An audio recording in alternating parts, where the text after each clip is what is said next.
Today on America's Court with Judge Ross. You were not just displeased, you were angry. Yes. Because you felt what? I felt betrayed, I felt like nothing was communicated, and I felt like she chose a guy over me again. In my courtroom, it's about equity and fairness. Stop. Is that true?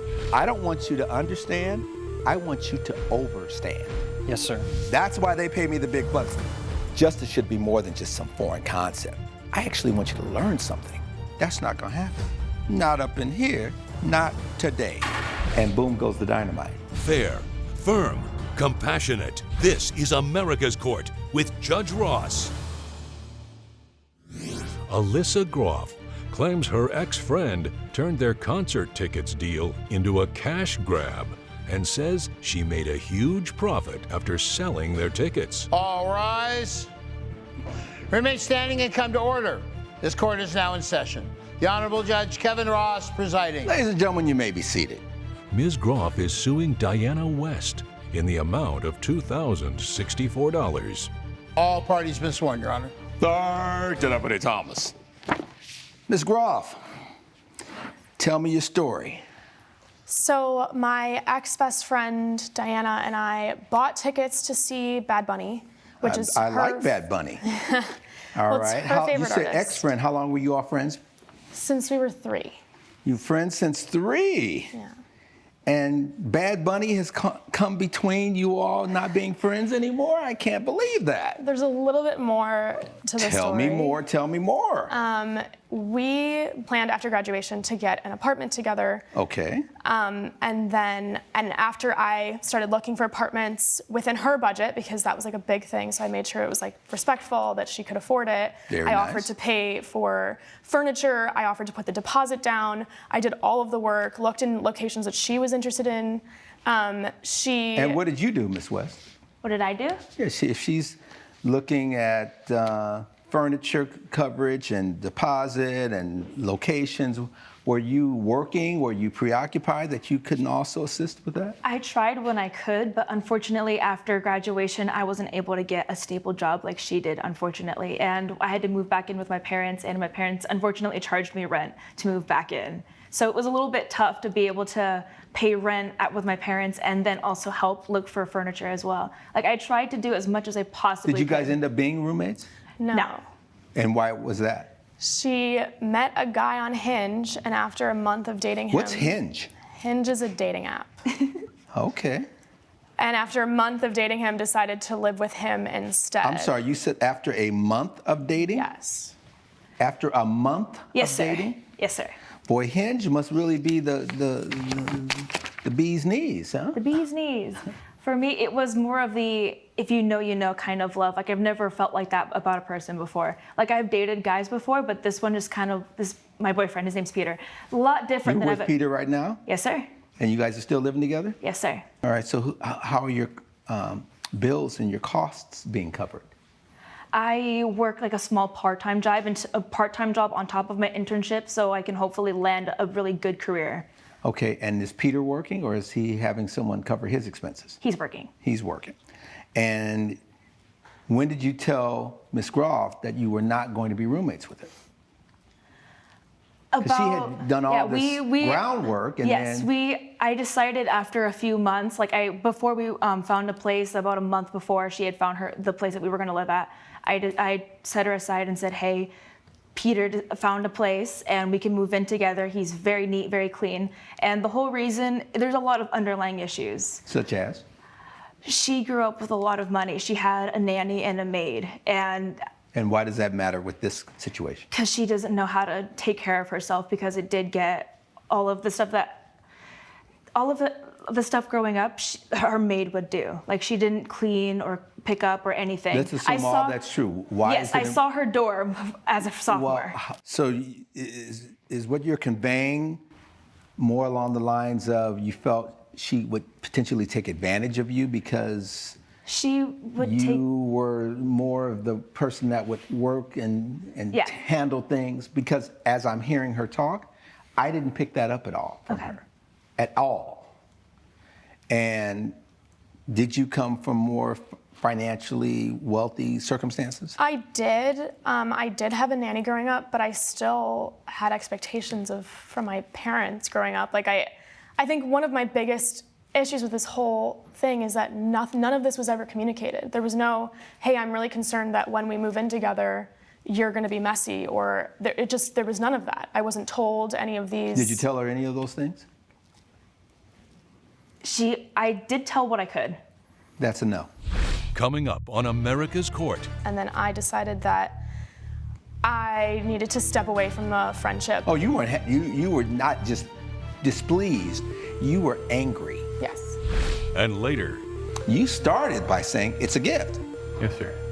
So why do you think you're entitled to get it back? Well, I thought it was pretty obvious that I would be the one taking her on the trip. But instead, she chooses Brad, her other boyfriend. if you'll be in the Los Angeles area and want to bring your case to court, call 1-888-552-6878. This is America's Court with Judge Ross, Emmy nominated for Outstanding Legal Courtroom Program. America's Court is back with the case of Alyssa Groff, who is suing Diana West for reimbursement of funds. Now you're left in somewhat of a bind. Is that what happened?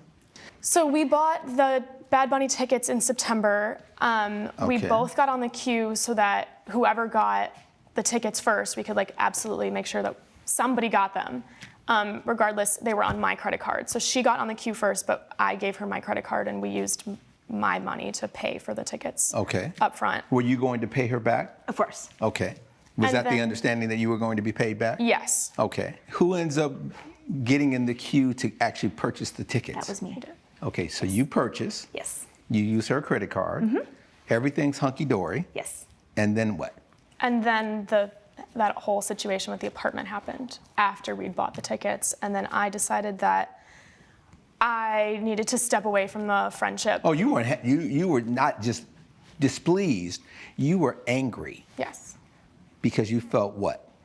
Well, we had planned this for almost our whole lives. Being So I in felt this roommate betrayed. situation. I felt like nothing was communicated, and I felt like she chose a guy over me again, Oh, it's happened before? all the time. But you were like, okay, I'm done with you. Okay, and she told you this? Yes. Okay, so you sold the tickets? Of course. All right. I Venmoed her the money, and that was that. And the tickets cost how much? The tickets were $336 for both. So she Venmoed you the money. A few weeks go by, and I was stalking her on Instagram because this was my friend of so many years. And I see her posting pictures from a vacation in the Caribbean, and I was so surprised because, we talked about wanting to travel together. We talked about all these things, but she didn't have money for the tickets, and she didn't have money to live with me. And so I was like, where did this come from? Right. And then I texted our mutual friend, Taylor, and Taylor told me that she actually sold the tickets for $2,400. But I thought you wanted to go. I sold my ticket because I couldn't go without her. She was and is, she's not my best friend, but she was my best friend, and I can't do that to her, to go by myself. It would ruin the concert, not just for us two, but just in general. And after you sold, so the tickets were $1,200 Yes.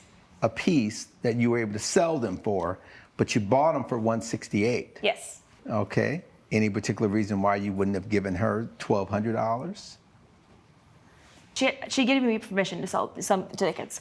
She had asked me personally to just sell the tickets and give me the money back. So I sold the tickets and gave her the money back. So where does $2,064 come from? Well, first of all, she sold the tickets, but she didn't give me the money she got from the sale. Right. She just gave me what she thought. What was charged. Right. Okay. But the and tickets- the problem with that is? Because the tickets were on my card. But you got your money back. But they were my tickets under my card. But you told her to sell them. But I didn't tell her, sell them, and don't give me the I didn't say I want $336 back. I said, you can sell them and then give me the money. Okay. Yeah. Was the understanding that whatever they sell for, I want half of that? Yeah, I mean, it was. Was that conveyed? Was that in a text? Was it written? I have I have texts. Okay, sure. Now, is the text before she sells it, or is the text after she sells it? Take everything. It's after when I found out that it was. Okay. Yeah. And this is from, you found out because you were stalking her. Well, I found again. out from my friend Taylor. Right. Yeah. After you decided to stalk her. Yeah. So both tickets total cost $336, right? It was charged. Yes. You were holding on to the tickets. She said sell them. You sold them. You gave her back the $336. What's the legal reason why she's obligated to pay you more than the $336? I understand from a morality issue, but legally, is she obligated to pay you back for half those tickets? First time in court, but what it feels like is that because I paid for the tickets, they were my tickets. She Right. hadn't paid me back for them. They were mine property, Right, essentially. and you were compensated for your tickets. Right. Because had she undersold them, you would have still expected $336. Right. So based on the evidence and the testimony before this court, the gavel has to come down in favor of the defendant, that she made a profit because she could have even kept her own ticket. But she was like, okay, well, if she doesn't want them, I did what she asked. But to have someone in your life that long and not even say, well, you know what, maybe I can at least give you some of the additional monies. Legally, you're not entitled to. But it really says a lot about the type of person that you are, knowing how you left her feel. Otherwise, your matter's dismissed. That is the order. Case closed. All rise. Judge Ross has ruled in favor of the defendant. The plaintiff's claim has been dismissed. I never wanted this to happen, and I'm sorry. I didn't want it to happen either, but I guess here we are. Coming up on America's Court with Judge Ross. Mr. Richardson, what's your story, sir? Are you a part of this open relationship? I am, sir, I am. You are, Yes, and sir. everybody's on the same page that this is what we're doing up in here, up in here. Yeah. Okay. This is America's Court with Judge Ross, Emmy nominated for Outstanding Legal Courtroom Program. William Charleston claims his girlfriend pushed their open relationship too far and says she took another man on the cruise that he paid for instead of him. Mr. Charleston is suing Rebecca Barkley in the amount of $3,600. Talk to me, Mr. Charleston. What's going on here, sir? Yes, sir. I'm suing the defendant here, Rebecca, my ex-girlfriend now, How long have the two of you been in a relationship? for 2 years. For 2 years. Yes, And sir. the $3,600 reflects what, Mr. Charleston? Well, sir, the $2,000 was first for her birthday gift. It was 2 cruise tickets. Okay. Well, what happened is we met 2 years ago, 2.5 years now, Okay. and we were dating. And she told me straight from the beginning that she wanted to be in an ethical, non-monogamous relationship. What does that mean? Yeah, Polyamorous, we can see other people. Okay. You started by saying it's a gift. Yes, sir. So why do you think you're entitled to get it back? Well, I thought it was pretty obvious that I would be the one taking her on the trip, but instead she chooses Brad, her other boyfriend. Okay. Sir, come on up. And your last name? Richardson. Mr. Richardson, what's your story, sir? Are you a part of this open relationship? I am, sir, I am. You are, Yes, and sir. everybody's on the same page that this is what we're doing up in here, up in here. Yeah. Okay. You had a birthday, Yes. and Mr. Charleston wanted to honor your birthday. And specifically, he said on this birthday card, I will show that to you when you, oh, yes. Did you give her a birthday card? Yes, sir. Deputy Thomas, The judge? Oh, read yes, for yes, me I'm sorry. what's in the card. Sure. You want to get? We'll Yes, take and it, there's, take I've also got more evidence. it. Cheers to your birthday. Go crazy, sweetheart. Have the best birthday ever. All on me. And you gave this to her, and you say, go crazy, all on me. Yes, sir. What is it that she did that was wrong? She brought Brad.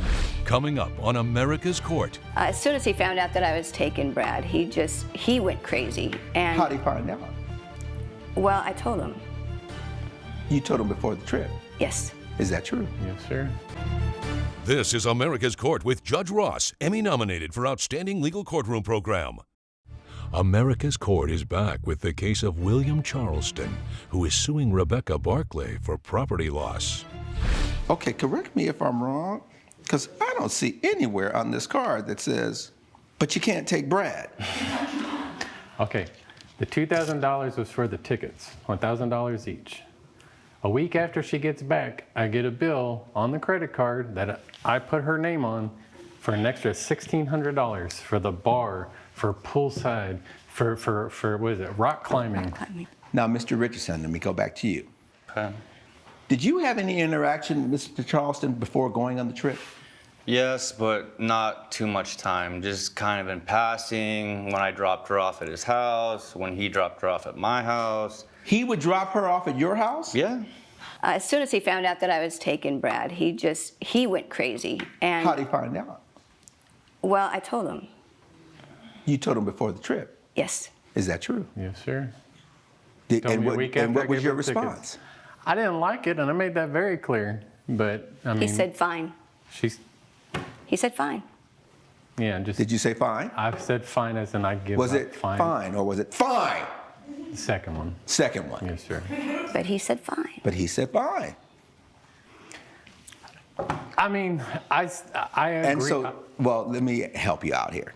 We know that the tickets cost $2,000. Yes, sir. We know the tickets were a gift. Yes, sir. So you already know how I'm going to rule about that $2,000.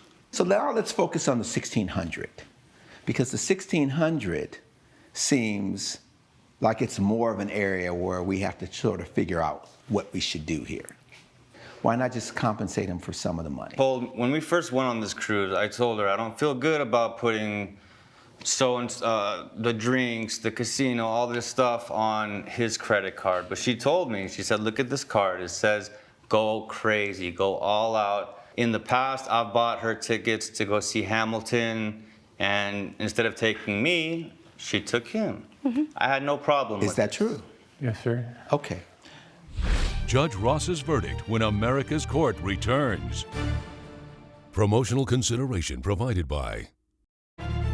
This is America's Court with Judge Ross, Emmy nominated for Outstanding Legal Courtroom Program. It's a good thing you brought him, because based on the evidence and the testimony before this court, the gavel has to come down in favor of the defendant. I mean, there's reciprocity going back and forth here. There's all sorts of situations where you could have just said, you can't go, I'm getting a refund on the tickets, I'm not letting you use the credit card. It's like all that happened, and at no time did you say, stop, hold up. You didn't put a limit on the amount she could spend. I thought we were going to be together. Your matter's dismissed. Case closed. Judge Ross has ruled in favor of the defendant. The plaintiff's claim has been dismissed. I'm sorry it came down to this, but what could I do? Yeah, we can always do it again. Let's go make it final.